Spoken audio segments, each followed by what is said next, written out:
I'm going to get into the story. We're going to talk about international break, Manchester United news, focusing on some of our international players. Also looking ahead to the game against Southampton. There's a few stories on that front. Matthijs de Ligt, big stories on him, a lot of stories on him, and his performances for Holland have come up under scrutiny, first in the Bosnia game and in the game against Germany as well. Manuel Ugarte, we're going to have a little bit of news about him, plus Rasmus Hojlund. So make sure he didn't play. Don't worry. He's not played, but he could be back for Southampton. So we'll get into all that.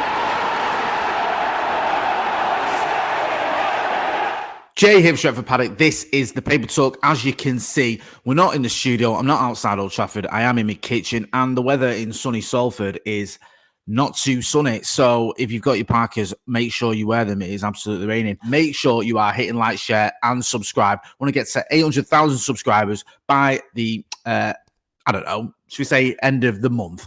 Thank you. Right, let's talk about Matthijs de Ligt, because he's been getting quite a bit of grief. He had a bit of a stinker, shall we say, the other day against Bosnia for the Netherlands, and he's had another one, or another difficult evening, shall we say, against Germany. So there's an article here in the Mail, and you might have seen some of the goals that Holland have conceded over the last two international games, and de Ligt's role in them. Some of it, I think, has been exaggerated a little bit, but some of it hasn't been great. It says here in the Mail, de Ligt endured a disappointing display during the Netherlands 5-2 victory over Bosnia and Herzegovina on Saturday night, with the defender describing his own performance as, well, it rhymes with tucked. So you can understand that one. And then it goes on to say he was hoping to bounce back against Germany on Tuesday after being given another chance by Koeman, Ronald Koeman, obviously, the Dutch coach. And do you know who Ronald Koeman is? He used to play for Barcelona, and he scored a free kick, but was on the losing side in a game in Rotterdam in 1991. Yes, the European Cup Winners' Cup. Fans of the Brew will know that all roads lead back to Rotterdam. So yeah, he was hoping to bounce back against Germany on Tuesday after being given another chance by Koeman, but the 25-year-old put in a dismal display before he was substituted at half time. So he's been having a bit of a time of it. It says here, de Ligt's disastrous international break continued when his error led to Germany's first goal, and then obviously he was subbed. He gave the ball away, basically, Matthijs de Ligt. The Netherlands were leading. De Ligt gave the ball away, and then Dennis Undav tucked home to equalise. Yeah, it wasn't great. There's no point in sugarcoating it and saying, oh, it was a fantastic piece of football. It wasn't. However, I'm going to be honest with you. I think, I don't know whether blown out proportion is the right word. I think on social media, I can understand why his manager and some of his teammates are a little bit critical. And the player himself is critical, because one thing you've noticed from Matthijs de Ligt, he is a leader. He is someone who, he's captain in Ajax as a teenager, I think he was. We saw it in the games that he's already played for United, especially the Liverpool game. I could see him constantly talking to his teammates. And I think there is not just a player there. We know Matthijs de Ligt is a very talented defender. There's a leader. So you can understand why people are sort of criticizing him, and he's criticizing himself. He's got to be aware that this isn't acceptable. So one of his teammates, his Dutch teammates, his captain, Virgil van Dijk, has sort of given a damning verdict, according to the Manchester Evening News. And it says here, Virgil van Dijk expects Matthijs de Ligt to improve following a critical mistake for the Netherlands. The United centre-back, who has had a disappointing run in international fixtures, failed to impress again, despite being selected for the Dutch squad. His error during the team's 5-2 victory over Bosnia and Herzegovina exposed some scrutiny. And then it talks about the draw last night with Germany. And it says again, the event turned sour for the ex-Bayern Munich defender. De Ligt's slip-up permitted Undav to net a goal, and he was also implicated in Joshua Kimmich's goal. Consequently, Koeman substituted de Ligt at half-time for Brighton's Jan Paul van Heck. Post-match, Van Dijk didn't mince words about what he thought of his compatriot's performance. Speaking plainly, the Liverpool defender, this is football, you have to learn from this. So the Liverpool defender said, this is football, you have to learn from this. It was one moment, but at the highest level, you will get punished for it. And then Koeman said, I gave him a chance today, but eventually protected him by taking him off. Koeman reiterated earlier this week his prior attempt to quell worries regarding de Ligt's mix-up for the Netherlands against Bosnia and Herzegovina. We talked about it briefly. That was focused on that goal. This was going back on Monday, talking about the goal, one of the goals that Holland conceded. He was not in a good position. He did not come out well with his steps. You have to learn from that, but also not be too dramatic about it. Don't put too much emphasis on it. So listen, he's had a bad little spell on it for the Netherlands. I mean, let's not sugarcoat it. There's no point in denying when I know you can argue, well, it's Virgil van Dijk, he would say that. Okay, yeah, but it sounds like he's being pretty accurate there in the fact that, the Ligt didn't have a great game and he can improve. And I think that's fair. I don't like to say that about anything that a Liverpool player says, but seems pretty reasonable. You might argue, did he really need to be critical? Well, if you're asked it and you're the captain, you have to sort of be a little bit honest, don't you? Also, Ronald Koeman is not one for mincing his words, so there's no surprises there that he's been pretty critical.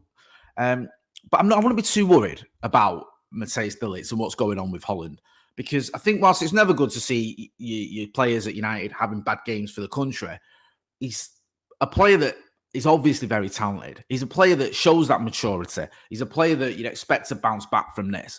He's someone who is still sort of not learning his craft, because that might sound a little bit daft to say about a 25-year-old, but he's in a position now, what I'm getting at, if I'll get my words out, he's in a position now where he's just comes to a new club. So there's a lot of change going on there. Then he's going away with international duty, only, 3 games into his Premier League career. So it is a bit of a sort of transitional period for Matthijs de Ligt. And whilst I think that he's obviously a player who's been around for quite some time, he's played in some big games, played at big clubs, won a lot of titles. At 25, don't think that this is definitely it for Matthijs de Ligt. This is what you see, is what you get. It isn't necessarily. Where was Virgil van Dijk when he was 25? When he's still at Southampton? I mean, people just sort of act like that's it for de Ligt now. Okay, there's no chance for him to improve. His teammates are saying he can improve. His manager for the Holland team is saying he can improve. When he learns his craft in the Premier League, we will see more from Matthijs de Ligt. I've no doubt about that. And on an international stage, I'm not too fussed, if I'm being brutally honest. I think that whilst you want to see him doing well, he can learn from it. He can bounce back. He's still a very good young defender. And look, we're too quick to write players off at the sort of mid-20s. We're too quick to say, well, that's it now. He's done. At 25 or whatever, 24, 25, 26, that's it. I mean, Luka Modric and Kyle Walker were at Spurs when he was 27. I think Nathan Ake might have even been at Bournemouth when he was 25 or around that age. So these are players that obviously went to Manchester City or went to Real Madrid and won loads of trophies. They had the best timers of their career, late 20s. There's a lot of players do in early 30s. So let's not be too harsh on Matthijs de Ligt. I'm sure United fans aren't, but some Dutch fans might be. And I think he's a player that's shown over the years that he's resilient. He's got that leadership. He's got that maturity, and I expect him to bounce back. Let's talk about Casemiro. He was a hot topic, wasn't he? Before the international break. There's an article in the Evening News says Casemiro's position in serious threat. As much as Casemiro looks likely to be at United at least until January, his position as a first-team starter now looks under serious threat. With another 90 minutes under his belt for Uruguay, Manuel Ugarte seems to be in a position where he could feasibly start against Southampton without any ill effects. I think Manuel Ugarte will start against Southampton. I'd be very surprised if he didn't. It's a weird one with Casemiro, though, because there's another article in the Evening News that says United teammates have a theory on Casemiro's decline. It says teammates feel Casemiro's decline at United has come as a consequence of the club's own struggles. Dressing room sources say Casemiro, 5-time Champions League winner with Real Madrid, didn't sign up for a second season to attempt to qualify for the Champions League, which proved beyond United this term. I mean, I think this is Samuel Lucas in the Evening News, so it's up to you whether you want to believe it or not. It sounds a bit like an obvious sort of logical way to look at it. Well, obviously Casemiro didn't sign up to try and qualify for the Champions League, to be battling for the Europa League. He's a 5-time Champions League winner. I get that. Does that excuse all the performances we've seen both the back end of last season and this season? I don't think it does. I don't think you can say, well, that excuses it. Well, that's the reason why perhaps he didn't push out quick enough against Arsenal last season, or why he was giving the ball away so cheaply against Liverpool. I think it is sad to see what's happening to Casemiro. I think there's a possibility that he could salvage his career at United. It's not beyond the realms of possibility. You might even be using him further up the pitch. I saw Gary Neville and Roy Keane talking about that on the overlap. So I wouldn't write him off just yet, but I think as a DM, as someone you're going to rely on like you did in that Liverpool game, I'd be very surprised if you could turn to Casemiro. When everyone's fit, I think it's got to be Manuel Ugarte in that role. And I think Kobbie Mainoo and Bruno Fernandes would be the obvious choices to play alongside him in that midfield. Just on some other United news as well, just on what's going to happen with Rasmus Hojlund. I mentioned him Sorry, just quickly. It says here about in the evening news, Manuel Ugarte played another 90 minutes for Uruguay overnight and impressed as United midfielder. Continued to prove his fitness for the Premier League's return on Saturday. He made 34 accurate passes, the third highest on the pitch, winning 2 tackles during the entirety of 90 minutes, which is obviously great to see. You want to see him doing well. You want to see him playing football and getting the playing his part in his country's results. I'm just looking now.